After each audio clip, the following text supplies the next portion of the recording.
విద్యుత్ ఛార్జీలు పెద్ద ఎత్తున పెంచి ప్రజలను నయవంచనకు గురి చేసినటువంటి చంద్రబాబు నాయుడు కూటమికి బుద్ధి చెప్పే విధంగా ఈరోజు మా నాయకుడు జగన్మోహన్ రెడ్డి గారి నాయకత్వంలో జిల్లా అధ్యక్షులు అనంత వెంకటరామరెడ్డి గారి ఆధ్వర్యంలో ఈరోజు మేము సైతం సిద్ధంగా ప్రజల పక్షాన పోరాటం చేసేందుకు అని వేలాది మంది వైఎస్ఆర్ కాంగ్రెస్ పార్టీ నాయకులు, కార్యకర్తలు, ప్రజలు, మేధావులు, వివిధ ప్రజా సంఘాల నాయకులు అందరూ కలిసి పెద్ద ఎత్తున నిరసన ర్యాలీలు ప్రదర్శించి ఈరోజు భారీ ఎత్తున ఎస్సీ గారికి వినతి పత్రం సమర్పించడం జరుగుతూ ఉంది.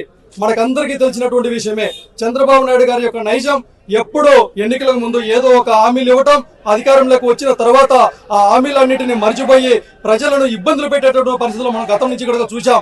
ఏదైనా మాట్లాడితే సబ్ కమిటీల పేరుతోనో లేకపోతే తనకున్నటువంటి మీడియా ద్వారానో ప్రజలను ఇబ్బందులు పెట్టేటట్టు, ప్రజలను మభ్యపెట్టేటట్టు చేయడం ఆయనకు ఆనవాయితీగా మారింది. అదేవిధంగా ఇదే సందర్భంలో ఈ ప్రశ్నించేటటువంటి గొంతులను ఇబ్బందులు పెట్టేటట్టు కేసుల రూపంలో ఇబ్బందులు పెడతా ఉన్నారు.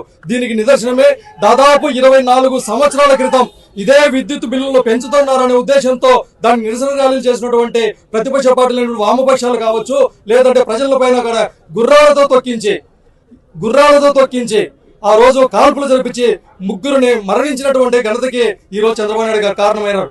ఆ తర్వాత దివంగత నేత వైఎస్ రాజశేఖర రెడ్డి గారు ముఖ్యమంత్రిగా ఉన్నప్పుడు ఉచిత కరెంటు హామీని నెరవేర్చేటటువంటి ప్రయత్నాలు చేస్తూ ఉంటే ఆ రోజు కూడా ఇదే చంద్రబాబు నాయుడు గారు ఉచిత కరెంటు హామీ అమలు అయితే ఈ రాష్ట్రంలో కరెంటు తీగల పైన బట్టలు ఆరేసుకోవాలనేసి చెప్పినటువంటి పెద్ద మనిషి చంద్రబాబు నాయుడు గారు. మా నాయకుడు జగన్మోహన్ రెడ్డి గారు ఎస్సీ ఎస్టీలకు 200 యూనిట్ల వరకు ఉచిత కరెంటు పథకాన్ని అమలు చేస్తే ఈ రోజు ఆ పథకాన్ని కనుక తుంగలో తొక్కినటువంటి చరిత్ర చంద్రబాబు నాయుడు గారి. అందుకే ఈ సందర్భంగా రాష్ట్ర ప్రజలకు విన్నవిస్తా ఉన్నాం.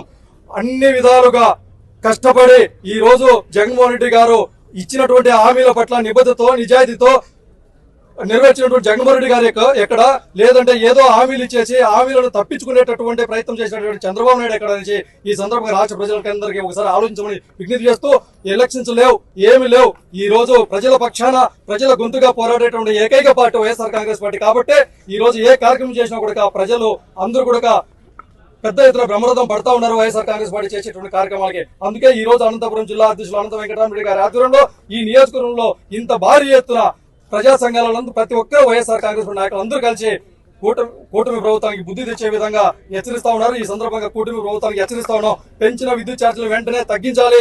తగ్గించకపోతే భవిష్యత్తులో వైఎస్ఆర్ కాంగ్రెస్ పార్టీ తరఫున పెద్ద ఎత్తున ఉద్యమాలు చేస్తామని తెలియజేస్తా ఉన్నాం.